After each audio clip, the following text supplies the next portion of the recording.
Mm. Hey, good morning, friends. Mark Holmes here with my buddy Cowboy Joe Boo.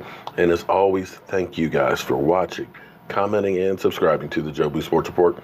Without you guys, this literally does not work. Let's get open for business. Some 172 days, 9 hours, 51 minutes, and 30 seconds away from kickoff of the 2019 season. And I know that clock seems like a long, long ways away, but think about this, guys. When I put that clock up there, it was like 226, somewhere around in there. And just like that, we're down to 172. We're already knee deep into free agency. 5 weeks from now, it's the draft. The season is coming. It's coming a lot faster than you think.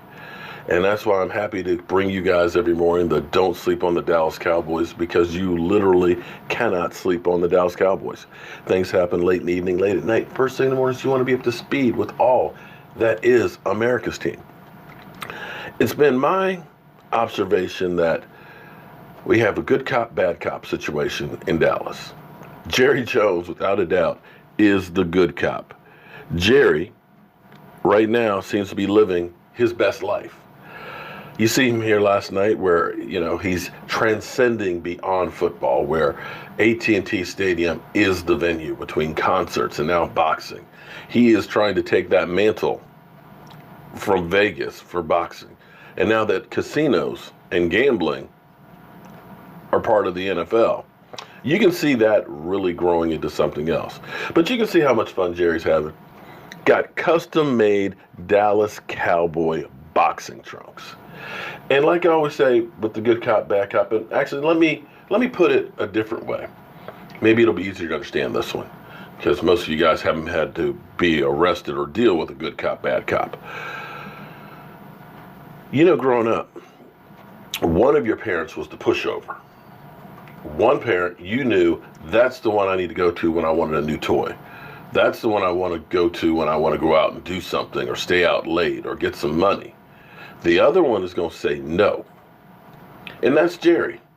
Jerry is the nice family guy. He's the buddy. Oh, sure. He didn't get mad about David Irving failing another drug test. And even with Dez last night, still part of the family. He loved Dez. He didn't want to let Dez go. Stephen Jones, the parent that always says no, the one that your mom would say, go ask your father. Oh, damn. No, can't you decide? No, talk to your father. Still part of the family. And you can see last night, my quarterback, my teammate, hanging out with Jerry and crew. Jerry Jones is living it up.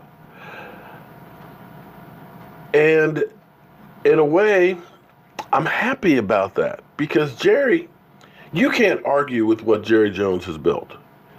The Dallas Cowboys, even though we haven't been to a Super Bowl in too long, way too long. I don't even want to put the number out there. It's been so long. It's still the most important franchise out there. Even though New England has won 3 Super Bowls in the last 5 years, they're still not talked about like the Cowboys. When anything happens to a Dallas Cowboy player, it's magnified by 100. The same thing can happen with somebody else. It's forgotten the next day.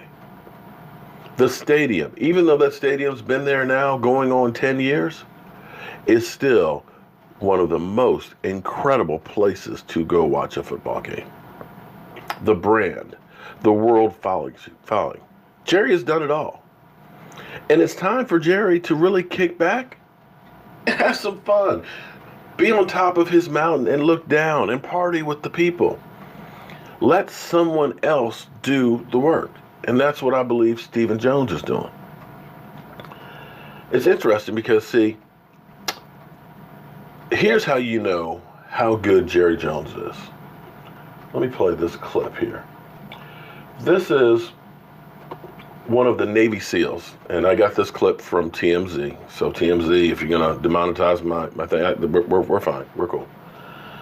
But I think this is kind of important, because this is from National Airport in Washington, D.C., American hero, who's a diehard Washington Redskin fan. talking about Jerry Jones. Rob, What is up, man? What's going on, man? Yeah, I know you're a huge Redskins fan, man. Of course I am. Yeah. What do you think about what's going on this offseason so far, man? I think they're making good moves. They've just picked up guy from the Giants. What's his name? Landon Collins? Yeah. Good move. Collins is a good movement. Hey, anything, as far as I'm concerned, anything the Redskins do is a good move. So what about the Case Keenum thing, man? Is that the answer right now? I haven't seen it. I've been speaking today, so I'm not up on the news. I gotta. They got the kind of they got the kind of the fill in. Do you think they should draft a QB this year, man? I don't think you should ever draft a QB. I think you can find a QB. You got to draft offensive lineman, defensive lineman. I think. Of course, I'm not. That's why I'm not in football. Just a Redskins fan. Just a Redskins fan. Do you get mad? You're big rivalry with the Cowboys, man. You're obviously an American hero. I can't be mad at the Cowboys because Jerry Jones hosted me for Thanksgiving once. Very classy organization, so it's hard to hate them. You take issue with them calling them America's team, or no? No, not at all. I'm like every dude in the NFL busted his ass to get there, and they're for the most part good dudes. So yeah, that's a diehard Redskin fan there talking about the Dallas Cowboys with respect, which is kind of amazing. And you can see that Jerry Jones, I know from personal experience, I'm a nobody. I am just another one of thousands, hundreds of thousands, or millions of people that walk up to Jerry Jones and say, hello, how are you doing? Love him or hate him, every single one of them he will greet and say, how are you doing? And have a conversation with you. Even if you're a Dallas Cowboy hater like Stephen A. Smith. Because I got the evidence on that one, Stephen A. You know I do. You know I do. You know you love some Jerry Jones. And here was again last night, Jerry Jones in his element. The atmosphere. Well, why not here where we could put, tonight we could approach 40,000 people in this stadium. Wow. And why can't boxing be that for thousands of people and be inspired by those numbers? And I hope the stadium delivers tonight. And that's why you got Jerry's because there, we've got two great fighters. This is going to be a fantastic fight. I'm looking forward to it. Listen, I'm a big football fan.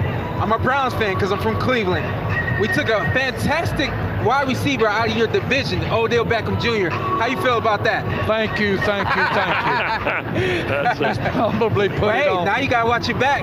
Well, we're coming for you. I agree with that, and I'm so behind the Haslams and what they're doing there in Cleveland. Beautiful. And I'm really, when you're in a league, you really want the competition to be there. And that really segues, Ray, into what we're talking about here tonight. Man, you can't have a fight unless you got a fight. We got fighter. You saw Evander Holyfield here, a number of celebrities, fighters. Now, Errol Spence said if he wins, and it's Garcia and some, that he wants Pacquiao and in this building. He'd like that. Is that something you'd help make happen? Well, first of all, our fans would walk across Texas, so to speak. Yeah, because Pacquiao packed him in when he was here, right? That was the record number of attendance. Exactly. It may have been one of the biggest fights as far as attendance is concerned. But there's no question. Whether you love him or hate him, you got to respect the man. And this is the time that, I got to be honest, I admire Jerry Jones. I don't agree with everything that Jerry Jones does, and that's true about anything. That be that your kids, be it your wife, your parents, and things like that. You're always going to disagree with people that you care and love with, and that you work with on a regular. People are going to make mistakes and things. But I admire Jerry Jones for what he has done. He may not always do what is deemed the right thing. Nobody does. But to do things the way he wanted to put forth the work, the effort, and everything behind it, you gotta respect it. And now that he's built this thing that is the Dallas Cowboys, the ultimate stadium, that holds concerts, football events and things, the fact that you can't pick your nose without TMZ following behind it, you have to admire that. And it's something that I personally strive to be. I know I'll never be Jerry Jones. I know I will never have the things that Jerry has. But in our own world, in our own space, when I get to be old, okay, or older, I'm already old, I want to be up there like Jerry is and looking at all of the things, my legacy that's there, all of the people and all of that, and bring them all together, because it's not just what I built. It's what I built with the help of so many others. And to feel the joy and the proud, and to be as proud as he is. You can see the joy on that man's face. And you almost, even if you're not a Cowboy fan, would like to see him hold up that trophy just one more time. And I believe that's what the Dallas Cowboys feel, that organization all feel, that before it's all said and done, they want to see that man on top of the mountain with that Lombardi trophy. And I believe that they're working that way. We may not agree with the moves that they're making, but I honestly, from watching the Dallas Cowboys for all of my life and seeing the highs and lows and seeing the Dallas Cowboys known as the team that was the good regular season team, but just couldn't get over the hump. Going to that first Super Bowl and losing to the Colts, losing to the Green Bay Packers 3 times in the championship game. We only talk about the Ice Bowl, but the Dallas Cowboys were known as chokers. To see that team during the 70s and the dominance that they had, with the exception of a few games against the Steelers, to see that team get old and literally roll over and die in the late 80s, only to be destroyed and rebuilt and back up on the top again. I feel like this team is the evolution of that death that we had back in the 80s and being rebuilt. Maybe I'm wrong, but I honestly and truly feel like this team is coming together like the team of the 90s. And I like the direction that it's going in. So with that being said, it may be Sunday, but I got work to do. I got a whole lot of cabinets to build. So we'll be in the shop if you guys want to tune in. If you're doing nothing else today, me and Michael Anthony, well, we'll be doing our thing, building cabinets. I'm Mark Holmes, and thank you guys for being part of the Joe Boo Sports Report. I'll see you soon.